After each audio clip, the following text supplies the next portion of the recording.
இந்த டுட்டோரியலோட கடைசியில் எப்படி 2D ஆப்ஜெக்ட்ஸை மட்டுமே பயன்படுத்தி 3D எஃபெக்டை கொண்டு வரதுங்கிறத பார்க்க போகிறோம். இந்த பில்டிங் மாதிரி தமிழில் நம்ம சேனலில் அனிமேட் டுட்டோரியலை தமிழில் போட்டுக்கிட்டே இருக்கேன். கண்டினியூஸாக டுட்டோரியல் வீடியோ உங்களுக்கு வரணும்னு நினச்சிங்கன்னா சேனலை சப்ஸ்கிரைப் பண்ணுங்கள். அப்புறம் அந்த சப்ஸ்கிரைப் பட்டன் பக்கத்தில் ஒரு டிங் டாங் பெல் இருக்கு இல்லையா, அதையும் கிளிக் பண்ணிட்டீங்கன்னா உங்களுக்கு டங் டாங் டான்னு உங்களுக்கு நோட்டிஃபிகேஷன் வந்துடும். கிளாசிக் டிவியில் நம்ம வேறு எந்த மாதிரிலாம் யூஸ் பண்ணலாங்கிறத பார்க்கலாம். ஒரு 2D ஆப்ஜெக்டில் 3D ஆப்ஜெக்ட் மாதிரி ஒரு எஃபெக்ட் காட்டுறதுக்கு நம்ம கிளாசிக் டிவியில் இப்போதைக்கு யூஸ் பண்ண போகிறோம். ஒரு பில்டிங்கை கேமரா 360 டிகிரியில் 3 டைமென்ஷனில் கேமரா ரொட்டேஷன் நடந்தால் அந்த பில்டிங் எப்படி தெரியும் அப்படிங்கிறத நம்ம 2Dயில் டெமான்ஸ்ட்ரேட் பண்ணி காட்ட போகிறேன். ஸோ இப்போ பில்டிங்கை வரைய ஆரம்பிக்கலாம். ஒரு ரெக்டாங்கிள் எடுத்துக்கிட்டு பில்டிங்கோட ஃப்ரண்ட் வியூவை ஃபஸ்ட்டு வரைங்க. ஸோ அதுக்கு முன்னாடி என்ன பண்ணணும்னா ஒரு டம்மி சிம்பிள் ரெடி பண்ணிக்கலாம். கண்டாபின்னு ஏதாவது கிறுக்கிக்கிட்டு உங்கள் ஸ்ட்ரோக்கை கிளிக் பண்ணிட்டு அதை வந்து ஒரு சிம்பிளாக மாற்றுங்க. பில்டிங் நான் ஒரு சிம்பிள் க்ரியேட் பண்ணிக்கிறேன். டபுள் கிளிக் பண்ணி உள்ளே போங்க. ஏற்கனவே இருக்குன்னதை நீங்கள் டெலிட் பண்ணிவிடுங்க. பண்ணிவிட்டு இப்போது பில்டிங்கோட ஃப்ரண்ட் வியூ மட்டும் இப்போ ரெடி பண்ணுங்கள். பில்டிங்கோட ஃப்ரண்ட் வியூ மட்டும் ரெடி பண்ணுறேன். ஸோ ரெக்டாங்கிள் எடுத்துக்கிறேன். எனக்கு ஸ்ட்ரோக் எதுவும் தேவைப்படாது, ஸ்ட்ரோக்கை டிசேபிள் பண்ணிக்கிறேன். பில்டிங்கோட ஃப்ரண்ட் வியூ கலர் வந்து லைட்டான ஒரு ஆரஞ்சு. ஓகே, ஸோ இப்போ ஃப்ரண்ட் வியூவை நான் தனியாக ஒரு சிம்பிளாக மாற்ற போகிறேன். ஸோ ஃப்ரண்ட் வியூ எனக்கு தனி சிம்பிளாக வேணும். நான் எதுக்கு இப்போ எல்லாத்தையுமே சிம்பிளாக மாற்ற சொல்கிறேன்னா கிளாசிக் 10 சிம்பிள்ஸ் மட்டும்தான் கரெக்டாக வேலை செய்யும். ஸோ எல்லாத்தையுமே சிம்பிள்ஸாக மாற்றிக்கிறது ஒரு நல்ல ஃப்ரண்ட் வியூ அப்படிங்கிற ஒரு சிம்பிளுக்கு நேம் கொடுக்குறேன். Front view. ஓகே, இப்போ ஃப்ரண்ட் வியூ எனக்கு தனி சிம்பிளாக இருக்குது. From save. Okay, front view நான் ஃபர்தராக போயிட்டு இன்னும் அந்த விண்டோஸ்லாம் ரெடி பண்ண போகிறேன். விண்டோஸ்க்கு கலர் நீங்கள் என்ன வேணால் வச்சுக்கலாம். நான் ப்ளூ ரெடி பண்ணிக்கிறேன்.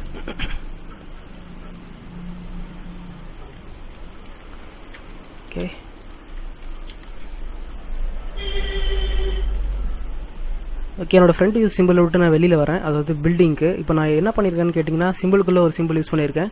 சீனோட 1ல் பில்டிங்கில் ஒரு சிம்பிள் இருக்குது. டபுள் கிளிக் பண்ணி உள்ளே வந்தேன்னா பில்டிங் அப்படிங்கிற சிம்பிளுக்குள்ளே இன்னொரு சிம்பிள் இருக்குது. அதாவது ஃப்ரண்ட் வியூ அப்படிங்கிற ஒரு சிம்பிள் இருக்குது. அதில் 2 லேயர் இருக்குது. லேயர் 2ல் வந்து என்னோட விண்டோஸ் இருக்குது. லேயர் 1ல் வந்து என்னோட பில்டிங்கோட கான்கிரீட் இருக்குது ஆரஞ்சு கலரில். நான் பில்டிங் அப்படிங்கிற சிம்பிளுக்கே திரும்பி வந்துடுறேன். ஸோ இதை நான் ஓரம் கட்டி வச்சிடுறேன்.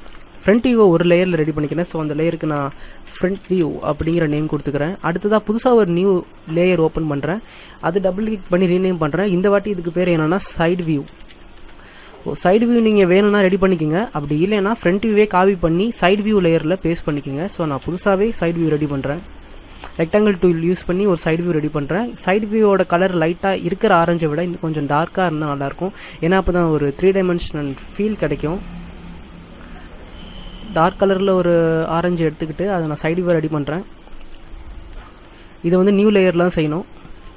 ஸோ உங்கள் ஃப்ரண்ட் வியூ அப்புறம் சைடு வியூ இது ரெண்டுமே ஒரே லென்த்தில் ஒரே ஹைட்டில் இருக்கான்னு பார்த்துங்க. ஓகே, ஹைட் உங்களுக்கு சாட்டிஸ்ஃபை ஆச்சு அப்படின்னு தோணுச்சுன்னா சைடு வியூ மட்டும் தனியாக கிளிக் பண்ணுங்கள். கிளிக் பண்ணிட்டு F8 அமுக்குங்க. அதாவது நம்ம அது ஒரு சிம்பிளாக மாற்றுறோம். இந்த வாட்டி இதுக்கு பேர் side view. Okay, side view சிம்பிளை டபுள் கிளிக் பண்ணி உள்ளே போங்க. இப்போ சைடு வியூ சிம்பிள்குள்ளே இருக்கும். நம்ம புதுசாக இன்னொரு லேயர் ஓப்பன் பண்ணுறோம். இது எதுக்காகனா சைடு வியூவோட ஜன்னலுக்காக.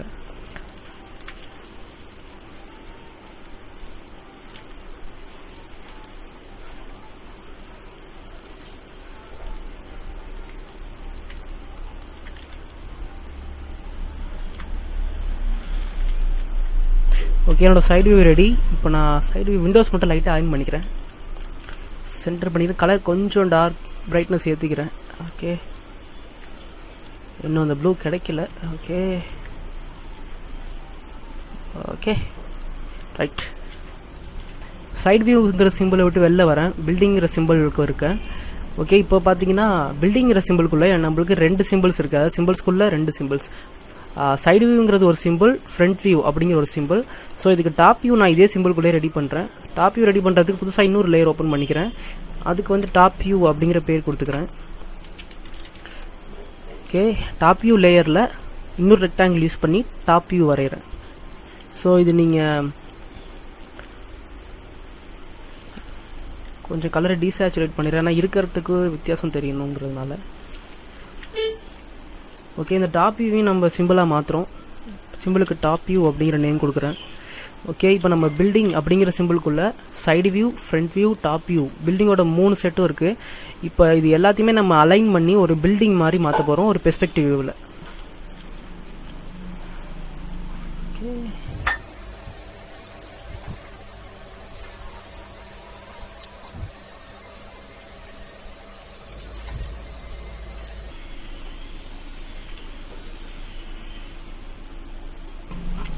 ஒவ்வொரு தனித்தனி சிம்பிளுக்குமே நான் ஸ்ட்ரெச், ஸ்கியூ இதெல்லாம் யூஸ் பண்ணி ஒரு 3 டைமென்ஷனலுக்கு கொண்டு வர போகிறேன்.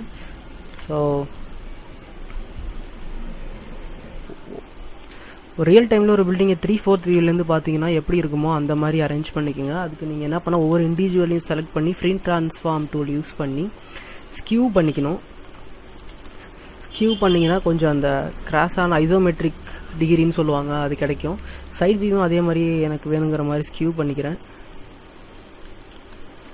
இதோட ஹைட் ப்ரொப்போர்ஷன் மாறிடாமல் பார்த்துங்க. எந்த மாதிரி வேணால் ஸ்கியூ பண்ணலாம், ஆனால் ஹைட் ப்ரொப்போர்ஷன் மாறிடக்கூடாது.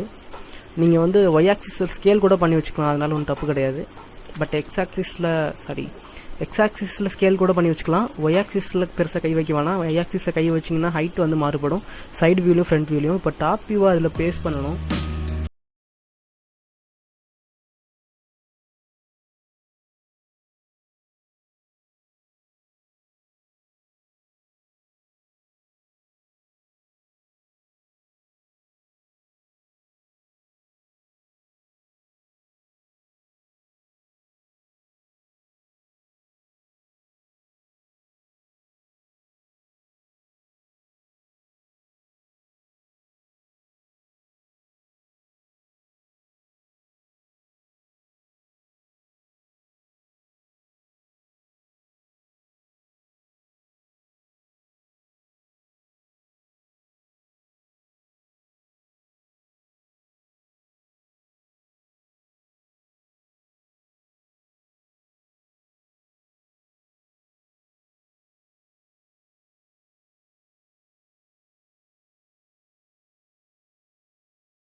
ஓகே, உங்கள் சைடு வியூ ஃப்ரண்ட் வியூயும் டாப்பில் வச்சுட்டு டாப் வியூவை வந்து பேக்கில் வைங்க.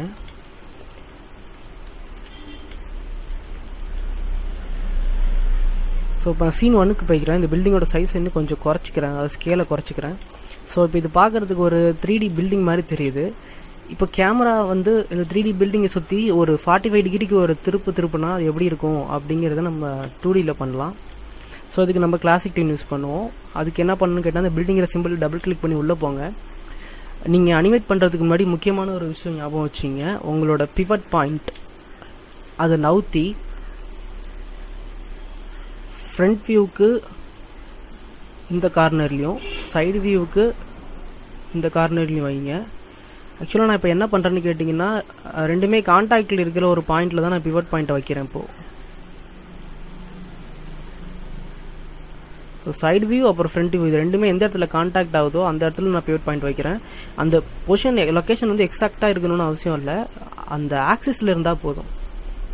ஸோ மேபி நான் இங்கே கூட வைக்கலாம் பிவட் பாயிண்ட்டாக, அதனால ஒன்றும் தப்பு கிடையாது. ஸோ மோர் ஆர் லெஸ் கொஞ்சம் 50% அக்யூரசி இருந்தால் போதும், சாரி 90% அக்யூரசி இருந்தால் போதும். ஓகே, ஸோ டாப் வியூக்கு மட்டும் நான் பிவட் பாயிண்ட் விட்டுட்டேன். ஸோ டாப் வியூக்கு நான் பிவட் பாயிண்ட் அட்ஜஸ்ட் பண்ணுறேன். டாப் வியூக்கு இது ரெண்டுமே ஜாயிண்ட் ஆகிற காமன் பாயிண்ட், மூணுமே ஜாயிண்ட் ஆகிற காமன் பாயிண்ட், அதாவது இந்த இடம். ஸோ அந்த இடத்துல நான் பிவட் பாயிண்ட்டை கரெக்டாக நோட் பண்ணி வச்சுக்கிறேன். ஓகே, என்னோடய டாப் வியூலையும் பிவட் பாயிண்ட் அட்ஜஸ்ட் பண்ணிட்டேன். ஃப்ரண்ட்டு அப்புறம் சைடு டாப். ஓகே, மூணுத்துலேயும் பிவட் பாயிண்ட் கரெக்டாக ஃபிக்ஸ் பண்ணிட்டேன்.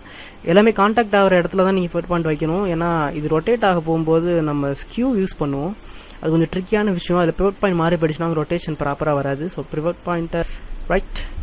ஸோ ஃப்ரேமை எக்ஸ்டெண்ட் பண்ண போகிறோம். FIM கீ 1 செகண்டுக்கு எனக்கு ரொட்டேஷன் நடந்தால் போதும். 1 செகண்டில் வச்சு ஒரு FIM. ஸோ என்னோடய கேமரா இந்த இடத்துலேருந்து, ஆக்சுவலாக நான் இன்னொரு லேயரில் உங்களுக்கு டெமான்ஸ்ட்ரேட் பண்ணி காட்டுறேன். ப்ரஷ் டூல் எடுத்துக்கிறேன். ஆக்சுவலாக கேமரா இந்த லேயரில் இருக்குது. ஃப்ரண்ட் வியூவை பார்த்துருக்கு கேமரா கிட்டத்தட்ட தோராயமாக 45 டிகிரியில். இது அப்படியே ரொட்டேட் ஆகி இங்கே வந்தால் எப்படி இருந்துக்கும் அப்படிங்கிறத நம்ம பார்க்கலாம். ஆக்சுவலி இந்த இடத்துல இது ரெட்டாக மாற்றிட்டு தான் நல்லாயிருக்கும். ஆக்சுவலி இந்த இடத்துல இப்போ கேமரா வந்தால் அந்த ரொட்டேஷன் வியூ எப்படி இருக்கும் அப்படிங்கிறத இப்போ பார்க்க போகிறோம். ஸோ இப்போ நம்ம அனிமேட் பண்ண ஆரம்பிக்கலாம். என்னோட எண்ட் ஃப்ரேமில் ஒரு கீ ஃப்ரேம் வைக்கிறேன். வச்சுட்டு இப்போ அந்த ரொட்டேஷனை நான் அட்ஜஸ்ட் பண்ண போகிறேன். ஒரு பில்டிங்கை சைடு வியூ பக்கமாக நீங்கள் நவுந்துக்கிட்டே போனீங்கன்னா அதோட ஃப்ரண்ட் வியூ சுருங்க ஆரம்பிக்கும். நீங்கள் ரியல் லைஃப்பில் பார்த்தீங்கன்னா அது தெரியும். ஒரு பில்டிங்கில் ஃப்ரண்ட் வியூ பார்த்து நவுந்துக்கிட்டே வந்தீங்கன்னா அந்த சைடு வியூ சுருங்க ஆரம்பிக்கும். ஸோ இப்போ அந்த டெக்னிக் தான் நம்ம இங்கே யூஸ் பண்ண போகிறோம். நம்ம ஃப்ரண்ட் வியூவை கொஞ்சம் ஸ்கேல் டவுன் பண்ணிவிட்டு லைட்டாக ஸ்கியூ அப் பண்ணிக்கிறோம். ஓகே, நம்ம சைடு வியூவை கொஞ்சம் ஸ்கேல் அப் பண்ணிவிட்டு லைட்டாக ஸ்கியூ டவுன் பண்ணிக்கிறோம். ஸோ ஆப்போசிட்டாக பண்ணணும்.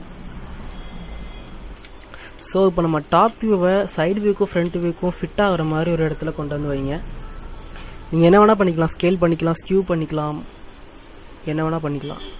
ஆனால் நம்ம சைடு வியூவும் ஃப்ரண்ட் வியூவும் அளவுக்கு இந்த டாப் வியூ வரணும்.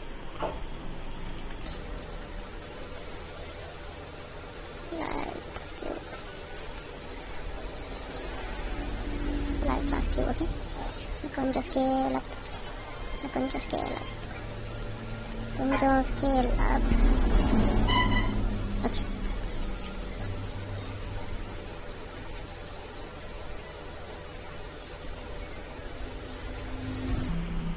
ஓகே, டாப் வியூக்கு ஏற்ற மாதிரி இப்போ நம்ம சைடு வியூ லைட்டாக அட்ஜஸ்ட் பண்ணி வைக்கலாம். ஓகே, கொஞ்சம் கரெக்டாக ஃபிட்டாக இருக்கு. ஸோ நம்ம பில்டிங் வந்து இப்போ கேமரா இந்த பக்கம் வந்த மாதிரி தெரியுது. ஸோ இப்போ நீங்கள் என்ன பண்ணணுன்னா இந்த ஃப்ரேம்க்கு இடைப்பட்ட ஏதாவது ஒரு இடத்த கிளிக் பண்ணி ரைட் கிளிக் பண்ணி கிளாசிக் ட்ரீன் கொடுத்தீங்கன்னா உங்களுக்கு ஆட்டோமேட்டிக்காக frame by frame animation render ஆக ஆரம்பிச்சிடும். ஸோ இதை ப்ளே பண்ணி பார்த்தீங்கன்னா ஒரு பில்டிங் 3 டைமென்ஷனில் திரும்புகிற மாதிரி தெரியும். ரைட், மேபி ப்ரொப்போர்ஷன்ஸ் வித்தியாசப்படுது, அது ஒரு பெரிய பிரச்சனை இல்லை. பட் ஆனால் நமக்கு அந்த 3D ரொட்டேஷன் கிடச்சிருச்சு. இந்த பில்டிங்கை டூப்ளிகேட் பண்ணி நம்ம எங்கெங்கே வேணுமோ யூஸ் பண்ணிக்குவோம். சீன் ஒனுக்கு திரும்பி வரேன். இதே பில்டிங்கை டூப்ளிகேட் பண்ணி தனித்தனி லேயரில் மாற்ற போகிறேன். ஸோ அதுக்கு என்ன பண்ண போகிறேன்னா இந்த லேயரே டூப்ளிகேட் பண்ண போகிறேன். டூப்ளிகேட் லேயர்ஸ், இன்னொரு டூப்ளிகேட் லேயர்ஸ், 3 பில்டிங் ஒன்னோட ஒன்று பக்கத்தில் இருக்கிற மாதிரி அலைன் பண்ண போகிறேன்.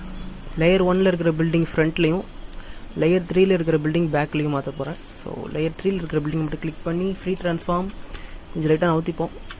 தென் ஓகே, 3 பில்டிங் ஒன்றுக்கு பின்னாடி ஒன்றா நிற்கிது பக்கத்தில். ஸோ ஆல்ரெடி நம்ம பில்டிங் தனித்தனியாக 3 டைமென்ஷன் ரொட்டேஷன் அப்ளை பண்ணியிருக்கோம். மெயின் டைம் லைனையும் எது வரைக்கும் ரொட்டேஷன் அப்ளை ஆயிருக்கோ அது வரைக்கும் எக்ஸ்டெண்ட் பண்ணி வச்சிங்க. எனக்கு வந்து 1 செகண்ட்ஸ்.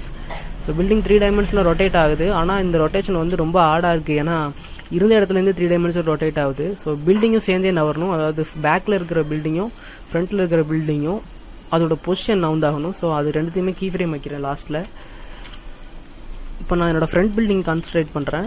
ஃப்ரண்ட் பில்டிங் ஆரம்பத்தில் இந்த இடத்துல இருக்குன்னா இதோட லைனை கணக்கு வச்சு பார்ப்போம். கணக்கு வச்சு பார்க்கும்போது ஃப்ரண்ட் பில்டிங் இங்கேருந்து இந்த பக்கம் போகணும். So front building first key ஃப்ரேமோட பொசிஷன் இது, லாஸ்ட் கீ ஃப்ரேமோட பொசிஷன் கொஞ்சம் தள்ளி வைக்கிறோம் related to the middle building.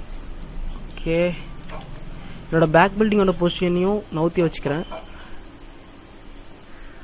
2 building ஒரு சின்ன கேப் தெரிகிற மாதிரி வச்சுக்கிறேன். அது கொஞ்சம் காமனாக இருக்கிற மாதிரி பார்த்துக்கணும் இந்த கேப்போட லென்த்து.